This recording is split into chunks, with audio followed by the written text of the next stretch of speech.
This episode is brought to you by Nebula, where right now you can watch an exclusive bonus companion video that is 40 minutes long and not available anywhere else. Just click the link in the description to check it out. I think about Gotham City a lot. It's maybe the most widely interpreted and frequently portrayed fictional location of the past 100 years.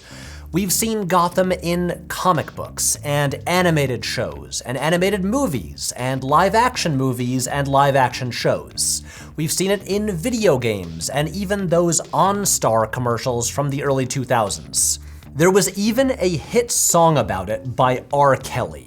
And yes, I'm aware that it's not a good thing anymore to be associated with R. Kelly, I'm just saying it exists. So instead of playing a clip from that video, here's Seal singing Kiss from a Rose in front of the bat signal.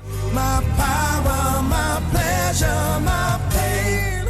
Since Gotham was created back in 1939, the city has been portrayed countless different ways.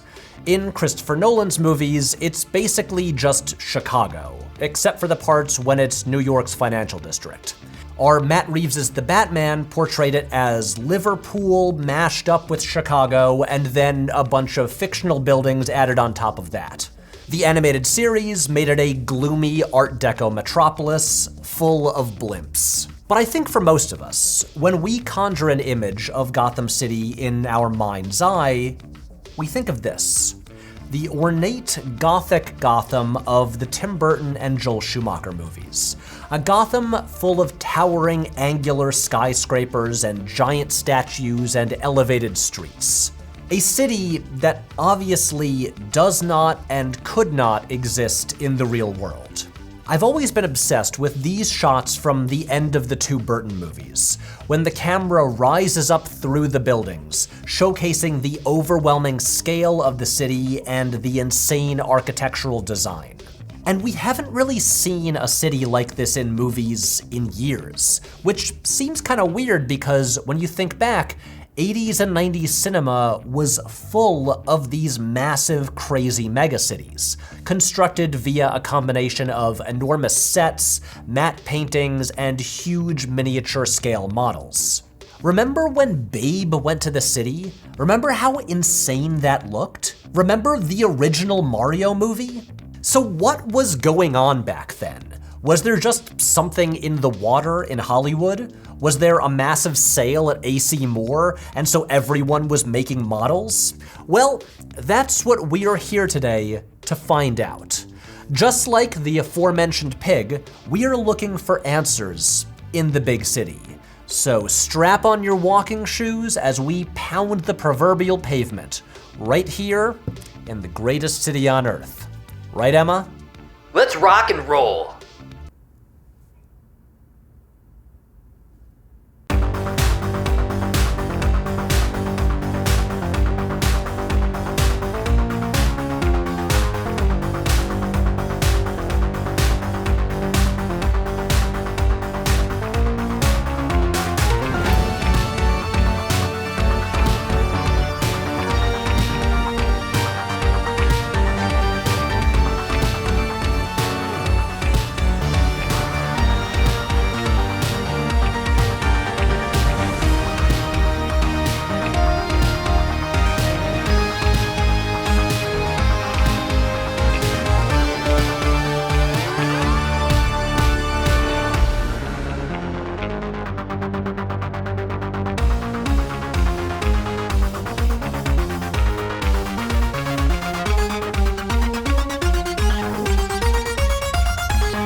Hello and welcome back to the show. I'm Patrick Willems, finally back in the studio for the first time in months. We had our whole Europe series and then I took some time off to make a movie, more on that soon. But now it is time to get back to the regular routine. And it seems like a couple things have changed since I've been away. I've just been informed that Emma is off getting a degree in Kilm Studies. Good for you, Emma. And so in her place, as our PA, we have the cardboard cutout of Matt Torpey. Dream it, believe it, achieve it. This looks like a jobble for Nobbles. What are you doing here? I thought you were working on that sitcom. Oh no, Bright Light's Big Nobbles is in the can. We're shopping it around to networks now, so I have plenty of time to take on a new job. Okay, great. Go find one. Patrick, I have good news and better news. The good news is I already did. The better news is it's here. You're looking at the new executive producer of the Patrick H. Willems show. No, this can't be serious. It's serious. Get used to it. Let's make video essay magic. Just go stand over there. I think this is the start of a beautiful partnership. But even with Nobbles being here, perhaps the worst development of recent months, in case you weren't aware, and statistically, you weren't, our two latest videos, the ones about train movies, flopped hard. As in, they were far and away our worst performing videos in years. Whatever, I'm not bitter. All I'm saying is that you guys can say goodbye to our planned 3-part series on horse-drawn carriage movies. Sorry. But all you train haters can rest easy because today's topic doesn't move at all. We're talking about buildings, which are totally stationary, unless we're talking about the ones in Dark City, but we'll worry about that later. That's right. To pick up the pieces after the train videos derailed us, we have a fun, fascinating topic that is also tangentially about Batman, which is great since that means I can put Batman on the thumbnail, and probably this will get a lot more views, which I'll need if I'm gonna keep selling props on AuthenticYouTubeProps.com, a real site. No one's gonna buy props from videos they don't watch. As with anyone, the media I watched as a child made a big impression on me. I grew up out in the country. You've seen my parents' house in these videos before. And from an early age, I knew that one day I wanted to live in the city, which is kind of weird when you consider that as a child of the 90s, the cities I was seeing in movies were insane.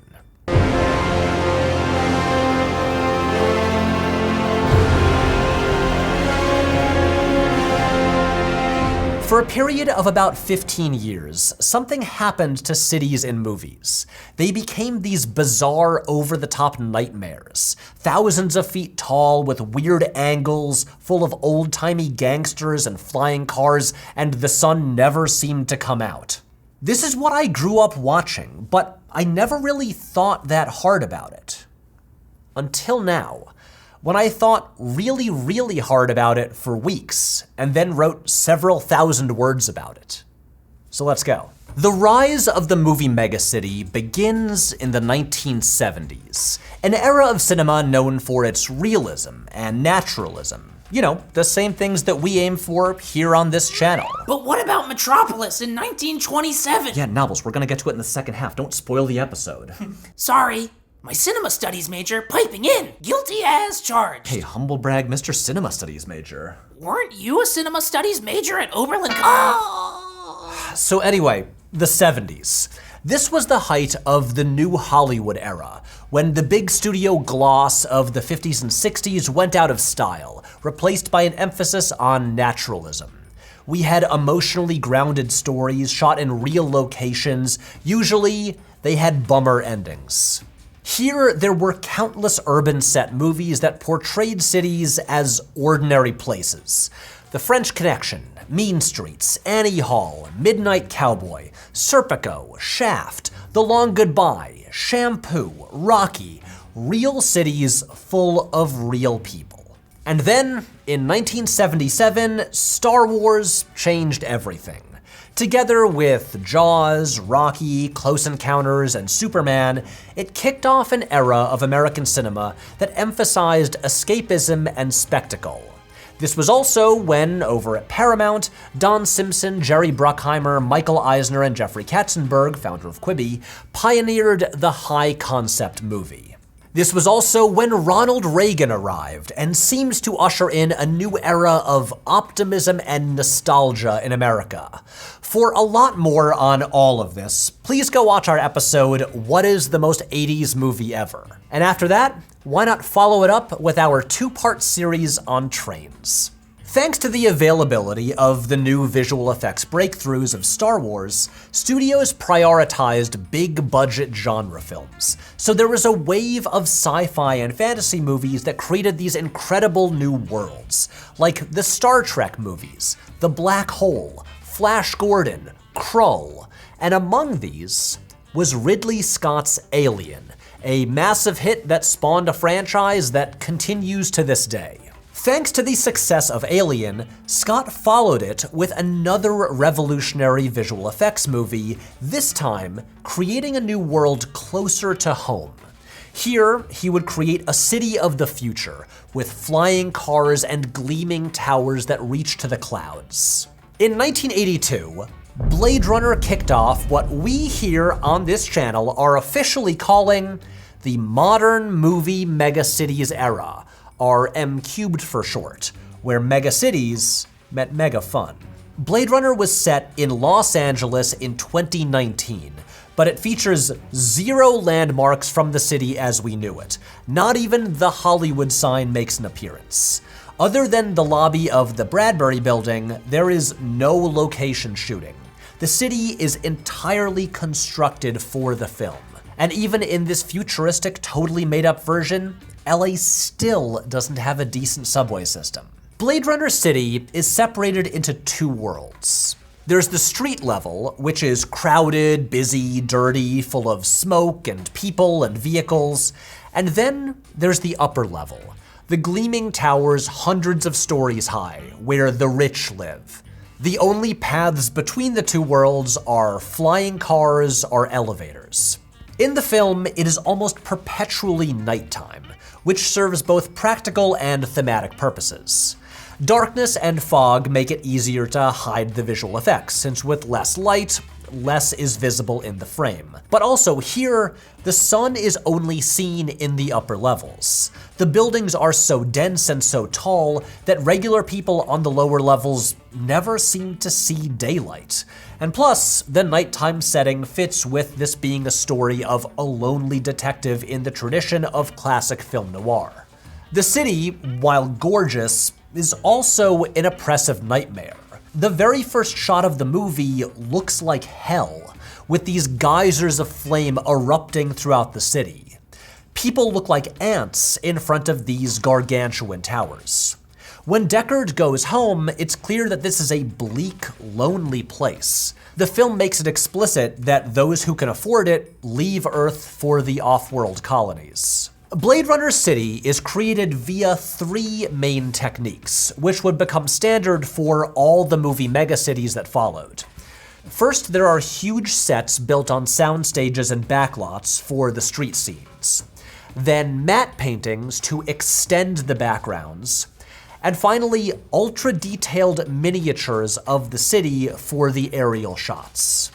Side note, they have part of the original model for the Tyrell building at the Museum of the Moving Image here in New York, and it is the coolest shit in the world. So if you're ever in New York, go check that out. A few years later, we got the other great futuristic city of the decade in Terry Gilliam's Brazil. Here, Gilliam and his team exaggerated the visuals to comical degrees. Protagonist Sam Lowry's apartment is so high up that you can't even see the ground.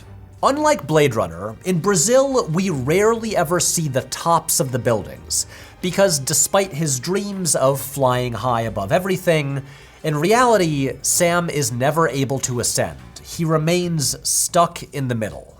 The building exteriors here are deliberately bland, just faceless, brutalist architecture with no ornamentation, completely soulless.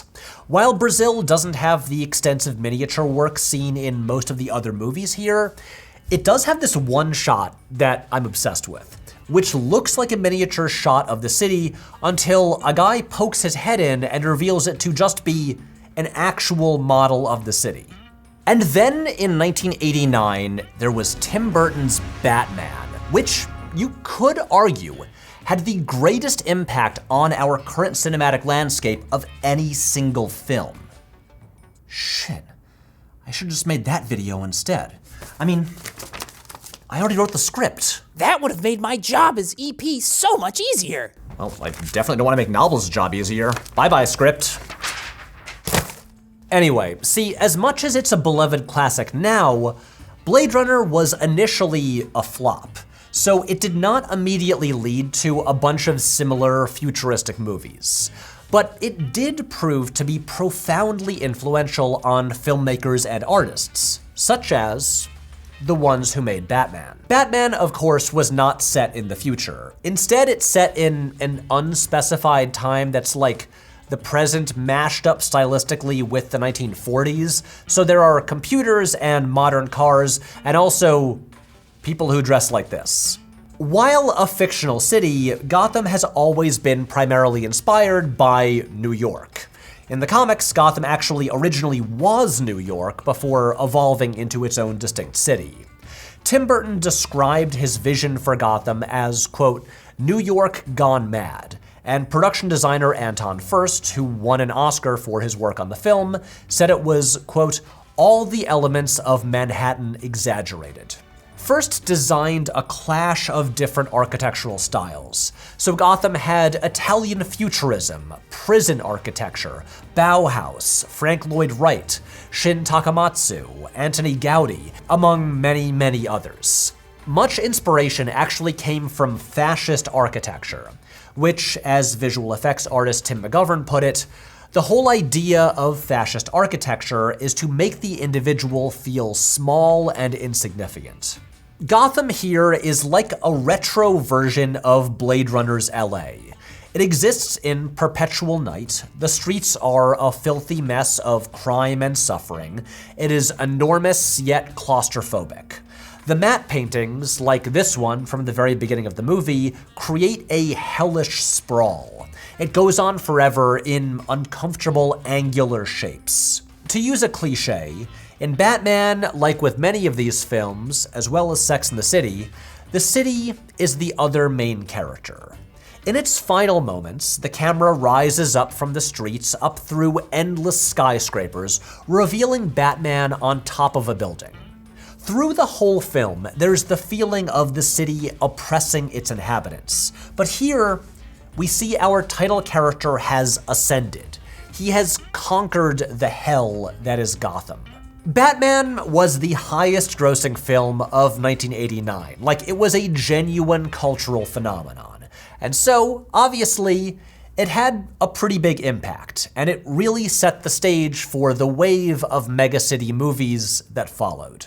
But up next was its sequel, Batman Returns. This time with production design by Bo Welch, Gotham grew even taller and more angular, and we got the first of the big human statues that would grow as the series continued.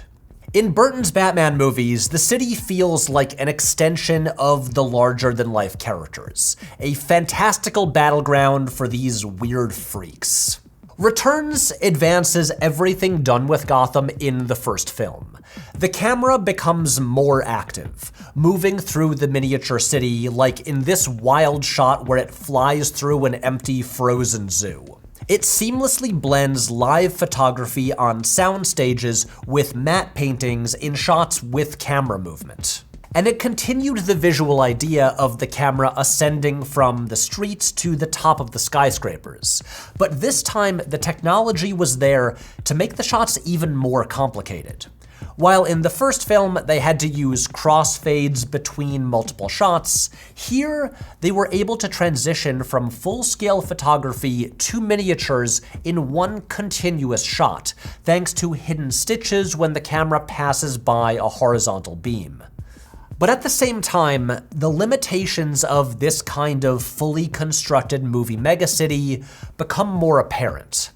Gotham looks amazing, but it also feels like it's one big set. It feels like the whole story only takes place on like 3 streets, since when you're constructing the entire city from scratch, you can really only afford to build so much of it. So a lot of scenes take place in Gotham Square. In the shots done with miniatures, there are never any people visible. Digital extras wouldn't be a thing until 1997.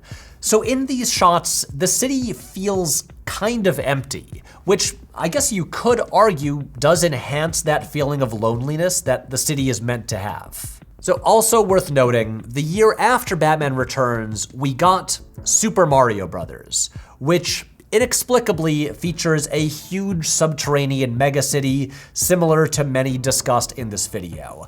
But as you probably know, we discussed that movie at length in an episode earlier this year. Psst, Patrick, you should go ask them to watch that video. Always good to give previous episodes a bump. Right, okay. Go watch the train videos.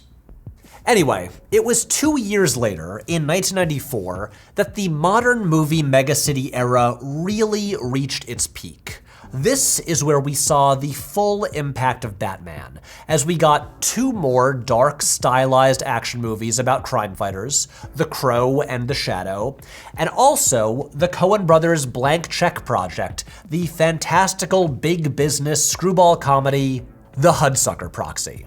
Hudsucker and The Shadow are both set in nostalgic retro visions of New York. Hudsucker in the 50s and The Shadow in the 30s, while The Crow was set in Detroit, but one that bared no actual resemblance to the real Detroit. Like, seriously, RoboCop is a way more accurate Detroit movie than The Crow. But none of these movies are actually aiming for realism. Hudsucker looks like a moving painting, while The Crow looks like a comic book. All 3 movies used the same combination of matte paintings, huge sets on sound stages, and miniatures to create their cities. And in a fun coincidence, The Hudsucker Proxy and The Crow were filmed simultaneously at the same studio in Wilmington, North Carolina. Who'd have thought? Hudsucker begins with this gorgeous shot floating through the city as it snows. The buildings don't actually correspond to any real New York geography, but whatever, that doesn't matter. This is the New York of a dream. Variations of this kind of shot exist in pretty much all of these movies. Like, The Crow opens up with a really similar one, flying through the model Detroit. Blade Runner opens with one. In each case, the movie is announcing that it's as much about the city as it is about any of the characters. The Shadow features what was, at that point, probably the most technically impressive variation of that shot, in a sequence following a letter traveling through a series of pipes. The camera follows it through the pipes and around buildings, revealing an extensive view of their scale model New York. But unlike most of the movies so far, this time the shot takes place during the day, and we can also see cars moving down on the street. It's genuinely really cool and still really impressive. The Crow also advanced the blending of different techniques. There's an action sequence following Brandon Lee running across rooftops where they have miniatures composited into the shots to make the city seem bigger. And also worth mentioning, elevated trains appear in all of these movies, indicating what I assume is a Streets of Fire influence. Which brings us to 1995, when Joel Schumacher's Batman Forever brought a brand new, far more colorful aesthetic to Gotham City. He also introduced America to the best Batman, one Mr. Val Edward Kilmer. Emma, you're back! I thought you were off studying Kilms. I'm still working on my degree. I get extra credit if I contribute Kilm history to a video essay, podcast, or Twitch stream. If I may. Oh, yeah, here you go. The biggest innovation in Batman Forever is the blending of practical and digital elements. In this shot, following Batman jumping off a building, the shot is done with a miniature, but Batman himself is actually one of the very first digital doubles in film history, created by Pacific Data Images. And honestly, it still looks pretty good almost 30 years later. But of course, a digital Batman can never match the screen presence of Val himself. Okay, that's all. Wait, that's all? You're leaving? Nice coat. Chicks like the coat. In Batman Forever, the miniature Gotham City becomes more expansive, shown off in an early action sequence following a helicopter flying through the city. While it used the same techniques as the previous films, it also experimented with some new ones. For the first time in the Batman movies, some scenes were actually shot on real locations. This street scene at the beginning is shot on Figueroa Street in Los Angeles, but with matte paintings added to extend the background. And the exterior of police headquarters is actually the Surrogates Court in Lower Manhattan, which 20 years later would be used for the Red Circle Club in John Wick. And there is the first fully CGI shot in the series, one flying through Gotham City. As you can see, the technology wasn't quite there yet, so while the designs are cool, it does make you wish they just stuck with miniatures. As Emma mentioned, a digital Batman was used a couple times throughout the film, in that one big money shot, but also in this much less flashy one that I'm kind of obsessed with. It's a static shot, a POV of Chase Meridian watching Batman jump off a building. He does that a lot. And so here, there's a digital Batman, complete with a digital shadow on the building, but the digital Batman allows for an angle that we've never seen in these movies, looking down from a rooftop, seeing the caverns below. We see that in this film, Gotham has grown even taller, now with elevated highways cutting through the buildings. We see those again in another classic ascending from the street shot, again stitching together full-scale sets with miniatures. While not everything works here and some of the techniques clash with one another, there's a real effort being made to make Gotham more expansive and not feel quite as stage-bound and claustrophobic as the previous films. That same year, we got another high-profile comic book adaptation featuring the first futuristic megacity in years, the aptly named Megacity 1 in Judge Dredd. It introduces the audience to the city in an opening scene that follows a character arriving there from the desert outside, which is actually very similar to the original planned opening for Blade Runner that Ridley Scott wasn't able to film because of budget limitations. Except here, instead of Harrison Ford, this one has Rob Schneider. So yeah, it's not quite as cool. In that opening scene, the film dramatically reveals the city in a shot that starts with a massive set, rises up through miniatures, finally revealing a huge matte painting. All three techniques in one shot. And from there, much like Blade Runner again, we explore the city via flying car. Like Blade Runner, Megacity 1 is so massive and dense that the sun is blocked out on the lower levels, which are lit up largely by huge neon holographic advertisements. Direct sunlight only becomes visible in the upper levels populated by the rich. Look, we all know that the 90s Sylvester Stallone Judge Dredd movie is not very good, but I do have to say, it has a pretty great city. It really feels like it's trying to take the baton from Blade Runner and use that decade of technical advances to push forward what a city like this can look like. But now, it's time to jump ahead 2 years later to Batman and Robin, when Joel Schumacher returned to Gotham and this time pushed everything further. The miniatures are more elaborate than ever, the city got taller, the statues got bigger, but now the street level is almost entirely ignored. It feels like the city got so tall that it abandoned the regular people on the lower levels. There is literally one street that we ever see in the movie. They cut back to it like 3 times, and Batman never even sets foot there. He's like, a street? Ew, gross. I'm a billionaire. Once you notice it, it's kinda weird how Batman and Robin has pretty much no exterior scenes in the city. Gotham mostly just exists as establishing shots, and those establishing shots are very cool, don't get me wrong, but it feels the least like a cohesive setting out of all the Batman movies. That said, it does have this shot, which is one of the craziest things in any movie that decade. But the major advancement in movie megacities that year happened in Luc Besson's The Fifth Element. Set in the 23rd century, only a portion of the film takes place in New York, but this New York is so incredible that it makes a big impression. The Fifth Element saves the reveal of the city until 30 minutes into the film, and like Judge Dredd, reveals it through the eyes of a character. The very first shot of the city we see is overwhelming. It's an endless sprawl of buildings that go on for miles and ascend into the sky, connected by a network of bridges. Vertical buses run up and down the sides of buildings, and the air is crowded with swarms of flying cars. Every shot of the city is so detailed that you want to pause the movie and enhance Blade Runner style to examine it closer so you can see everything. And here it does what most of the other movies avoided or weren't able to do. We see the city in broad daylight. There are shots looking down toward the ground. And biggest of all, the shots finally have people in them. The city finally feels alive and inhabited.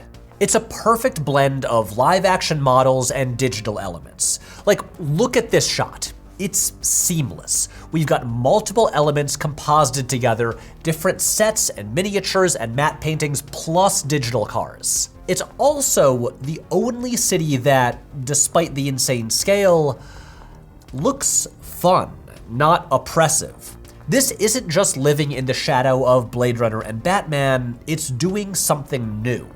Here, it seemed like the modern movie megacity was evolving, expanding and showing us even more impressive sights, getting more immersive and believable, and showing it could branch out beyond just dark, brutalist architecture. But instead, this era would end abruptly the following year. The modern movie megacity era had one last hurrah in 1998. The strangest of these was Babe, Pig in the City, George Miller's sequel to the Oscar-nominated smash hit. This time, Miller ran wild in, I would say, one of the most insane films of the decade, set in a surreal place known only as the City. It's a bizarre mashup of every city on Earth, basically the nightmare of what people from the country assume New York is like. The city is created with massive sets that feature Venice-like canal systems, with matte paintings revealing a skyline that features the Empire State Building, the Eiffel Tower, and the Hollywood sign. But then there was Dark City, Alex Proyas's follow-up to The Crow, which leaned really hard into the film noir and German expressionism influences present to varying degrees in all these films.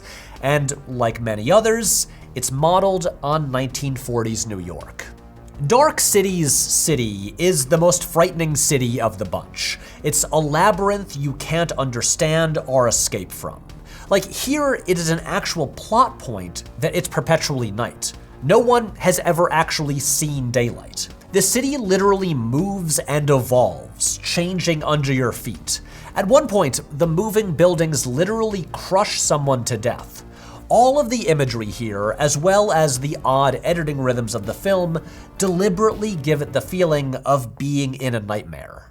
Okay, Patrick, this video has been a lot of recapping specific movies, and I think we might be losing the audience. Are you telling me how to structure a video essay? That's my job as an EP, to push you to think of the bigger picture. I'm here to ask you the heavy questions. Questions like, why? Why what? Just why? You say megacities in movies, I ask you, why? Run with it. I hate this so much. Okay, so why did this happen? Why did Hollywood suddenly become obsessed with megacities? We already discussed the pivot towards spectacle and fantasy films, but the truth is, this converged with another cultural change. I'm talking, of course, about the dawn of 1980s business culture, kicked off by Ronnie Reagan's deregulation of the economy. This was when we had the rise of yuppies and Wall Street as an aspirational lifestyle. And again, for more on this, please go watch our episode, What is the Most 80s Movie Ever, which is, no joke, the longest video on this whole channel and took so much work. So anyway, in the 80s, we got this wave of movies about this new business culture. Wall Street, Working Girl, The Secret of My Success. And in all of these movies, the skyscraper was the dominant visual. The films were literally about ambitious protagonists trying to rise up through a skyscraper to the top, often starting in the mailroom and dreaming of making it to the top floor corner office. If there is any recurring theme in the films of Sir Ridley Scott, it's that he hates rich people. For evidence, see Gladiator 2, currently in theaters, as well as almost every movie he's ever made. I mean, come on guys, the Weyland-Yutani Corporation, it's all right there. So anyway, Ridley Scott made Blade Runner right as the Reagan era was beginning, and he recognized the growing wealth disparity that was happening. So the movie exaggerated it.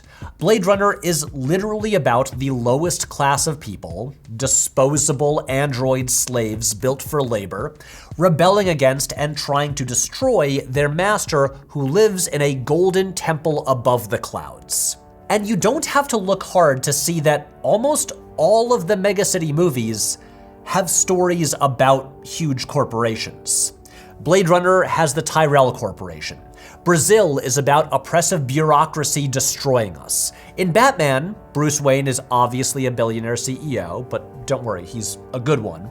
But in Batman Returns, the real villain of the film is Max Schreck, an evil industrialist who tries to murder his secretary and manipulates an outcast into becoming his political puppet. Batman Forever is about a disgruntled Wayne employee becoming the CEO of his own company. The Hudsucker Proxy is entirely about a corporation manipulating a worker from the mailroom for their own financial gain. So this was a real moment. Capitalism going wild amid spectacle-driven cinema and movies about megacities with the ultra-rich oppressing the working class. But as the saying goes, all of this has happened before, and it will happen again. Because the true root of all these movies, Oh boy. lies in 1927. He's gonna mention it. And, congratulations, Nobbles, Fritz Lang's Metropolis. Hooray! Okay, chill out, we got there. Sorry, I just have such nostalgia for Metropolis. The feeling when the lights went down in the theater on opening night, we were all breathless with anticipation. Wait, opening night Metropolis? But that would make you like... Nope, not doing this right now. I do not want Nobbles lore in this video. Moving on. So, even if you haven't seen it, you're probably familiar with Metropolis, the iconic German expressionist silent sci-fi epic featuring that cool robot lady who actually isn't in the movie as much as you'd think. Much of Metropolis, in particular the shots of the city, look shockingly modern, achieved with similar techniques, in particular miniature models, as the films from the 80s and 90s.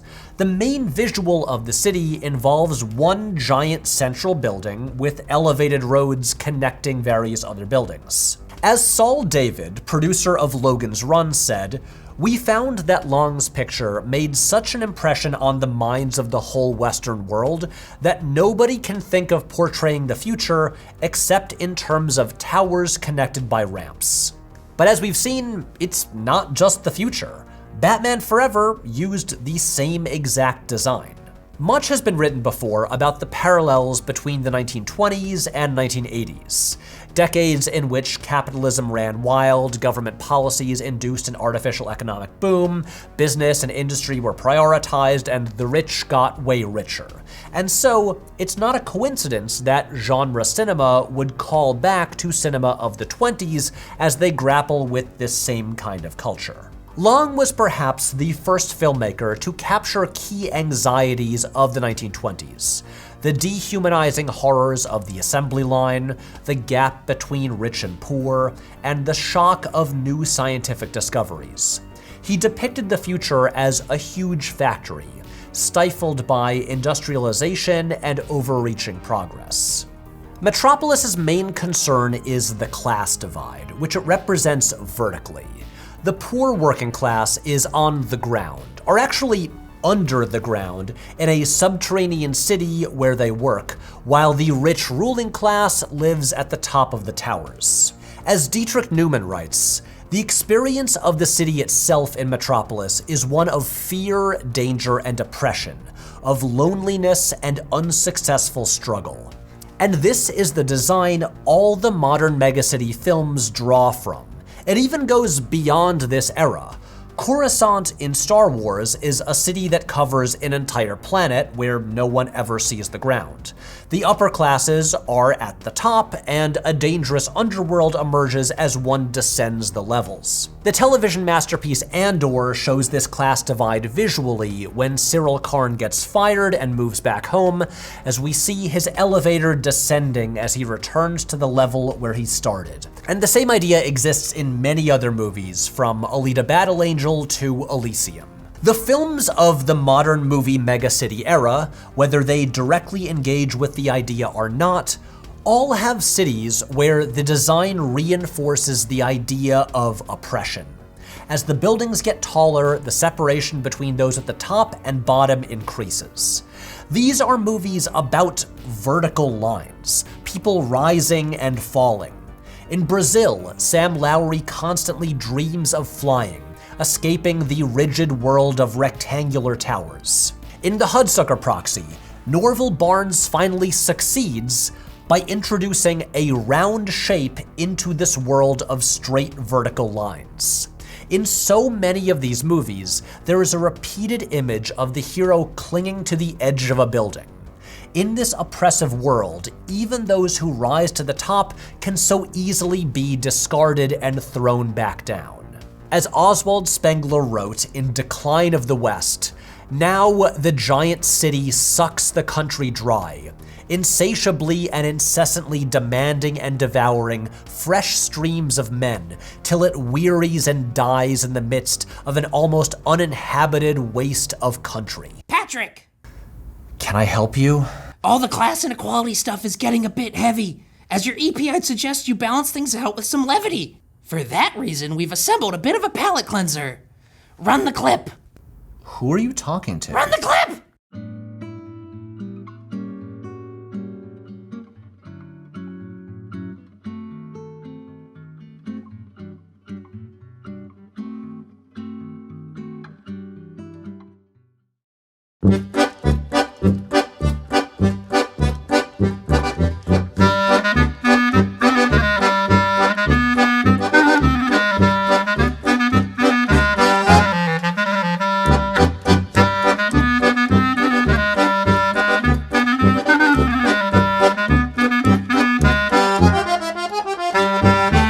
Trends, whether in fashion or cinema, are cyclical. It was inevitable that Fritz Lang's vision of the oppressive megacity would return when modern society required it, just like it was inevitable that it would die out as culture moved on. Big business and wealth inequality have never stopped being issues, but by the late 90s, business culture was no longer what it was in the 80s. 1999 was when we entered a new era, the era of the cubicle movie. Much of the popularity of this style in the 90s was due to the success of Batman, but the intense backlash to Batman and Robin seemed to lead to a widespread rejection of that whole aesthetic. A few years later, comic book adaptations returned with a more grounded approach, a real-world setting shot on actual locations. Soon, realistic, grounded, and gritty became popular buzzwords. When Christopher Nolan reimagined Batman, Gotham became a real place, shot in real cities. 2012's Dredd is a way better movie than the Stallone Judge Dredd, but its version of Megacity 1 is also way less memorable. It's just Cape Town, South Africa, with some digital buildings added. The theatricality and formalism of this era is something Hollywood still seems largely afraid of. But for a short time, it really was a thing in American cinema. In the early 90s, 3 of the major 70s auteurs who came up making grounded human dramas briefly pivoted to wildly theatrical movies. Spielberg made Hook, Beatty made Dick Tracy, and Coppola made Bram Stoker's Dracula. It was an era of stylized artifice. There's a moment I think perfectly captures this whole period. It's in the 1989 Batman, when, after stopping the Joker's giant poisonous gas balloons, the Batwing flies up into the sky above the clouds and forms the bat symbol in front of a full moon. Narratively, this moment makes no sense.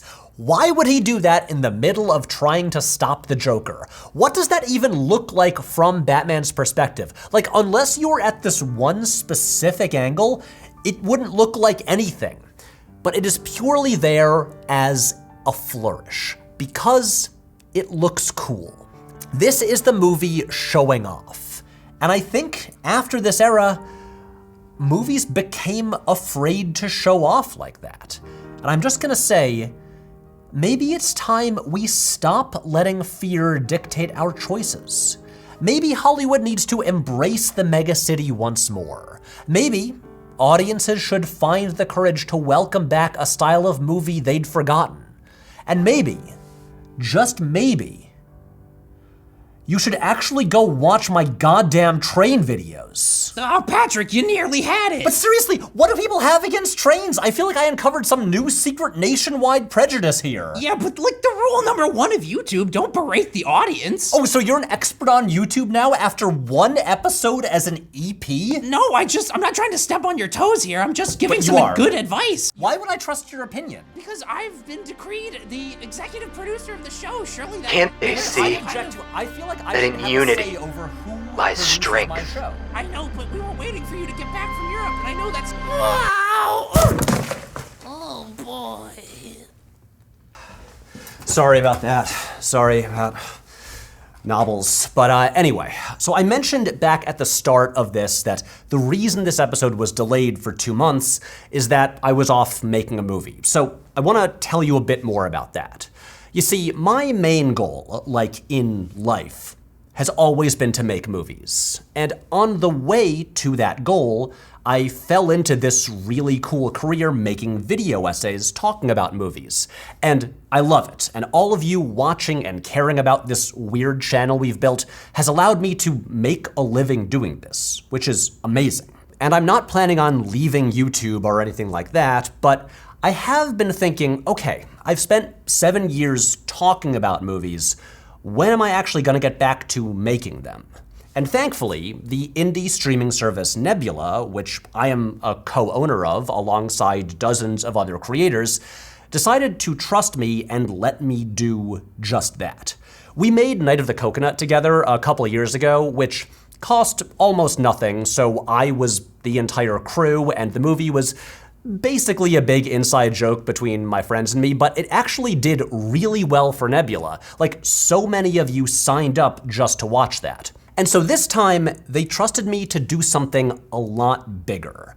We got a much more substantial budget, so now we had a huge crew of skilled professionals. And the movie is still funny, but it's a bit more serious, and we had an incredible cast of actors who you've probably heard of before. So about a month and a half ago, just at the end of October, we shot The Dinner Plan, a comedy thriller short film starring Griffin Newman, John Hodgman, Miriam Shore, Eudora Peterson, Jeffrey Cantor, Cindy Chung, and Zach Cherry. You may have seen the announcement about it in Variety, which is an objectively insane thing to say, but it's true. So right now, we are pretty far into post-production. We are actually picture locking it next week. And I know I'm obviously biased, but whatever, I'll say it anyway. I think it rocks. I am so excited about how the movie is turning out, and I'm really, really excited for you all to see it. Getting movies made, even short films, is extremely hard, and this never would have happened if it weren't for you all watching these videos for all these years. See, Nebula is funded entirely by subscriptions, so when you sign up, that helps fund future projects, like the movies and shows that we are planning and developing right now. And if you sign up with my link, go.nebula.tv/Patrick H. Willems, there's a link in the description as well, or you can scan this QR code here, whatever you prefer, a cut of that goes directly to me. So you're supporting independent filmmaking and also me, an independent filmmaker.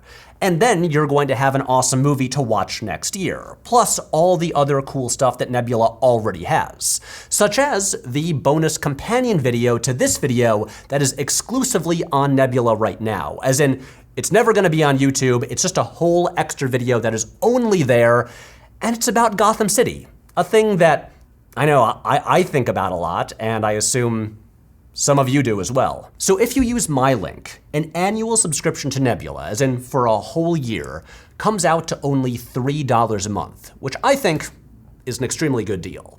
And hey, if you've already got an account, but you still want to support us and our future projects, you can now give gift subscriptions. And I'm just saying, it is December, so if you're stuck on what to get your grandmother for Christmas, maybe this. Maybe your grandma really wants to see the new season of Jet Lag early. It's possible. Okay, that's all for now. I've got to go off and watch the new cut of the movie and give notes on that. But I just want to say thank you so much for watching and supporting us for all these years. I can't wait for you to see the stuff that's coming up soon. It's gonna be great. I'll see you back here soon. Bye.